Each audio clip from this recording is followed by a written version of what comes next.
So అయితే ఆ fourth city చుట్టూ చాలా వెంచర్స్ అనేవి ఇంతకు ముందే డెవలప్ చేశారు. ఆల్రెడీ కొంతమంది తీసుకున్నారు కూడా. బట్ ఇప్పుడు మంచి టైమా తీసుకోవడానికి వెంచర్స్‌లో ప్రాజెక్ట్స్ కానీ, ఏమైనా ప్లాట్స్ కానీ, ఓపెన్ అవునండి. ప్లాట్స్? ఇప్పుడు తీసుకోవడం వల్ల అడ్వాంటేజ్ ఉంది. ఎందుకంటే ఇంతకుముందు ఫోర్త్ సిటీ అంతా కూడా కొంతవరకు డీటీసీపీ ప్రాంతం ఉండే, కొంత హెచ్ఎండిఏ లిమిట్స్‌లో ఉండే. ఇప్పుడు ఆ ఫోర్త్ సిటీ మొత్తం కూడా హెచ్ఎండిఏ లిమిట్స్‌లోకి వెళ్ళిపోయింది. అయితే ఈ ఫోర్త్ సిటీలో కూడా ఏం చేశారంటే ఎఫ్‌సిడిఏ అని కొత్త అటానమస్ బాడీని ఏర్పాటు చేశారు. గవర్నమెంట్ బాడీని ఏర్పాటు చేశారు. ఈ బాడీ ఏం చేస్తుందంటే 7 మండలాలు 56 రెవెన్యూ విలేజ్, 74 గ్రామాలు.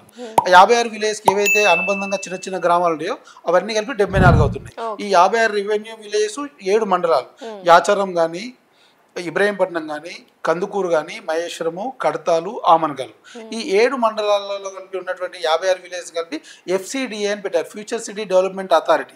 ఈ 768 చదరపు కిలోమీటర్ విస్తరణతో ఉన్న ఈ ల్యాండ్ అంతా కూడా ఎఫ్సిడిఏ లిమిట్స్లో ఉంటుంది. ఈ ఎఫ్సిడిఏకి చైర్మన్గా ముఖ్యమంత్రి గారే ఉంటారు. దానికి వైస్ చైర్మన్గా వచ్చేసి industrial infra developer, IT minister ఉంటారు. ఆ తర్వాత HMDA commissioner, DTCP commissioner, Rangareddy జిల్లా కలెక్టర్, దానికి సంబంధించినటువంటి 12 మందితోని, కమిషనర్తోని, ఐఏఎస్తోని ఒక కమిటీ వేయడం జరిగింది. వాళ్ళు ఆల్రెడీ నానక్రాగూడలో ఎఫ్సిడిఏ ఆఫీస్ పెట్టి ఆల్రెడీ రన్నింగ్లో ఉంది. ఇదే విధంగా వీళ్ళు ఎఫ్సిడిఏ పర్మనెంట్ ఆఫీస్ కోసం మీర్ ఖాన్పేట ప్రాంతంలో ఒక ల్యాండ్ చూస్తారు, అక్కడ కన్స్ట్రక్షన్ చేయబోతున్నారు.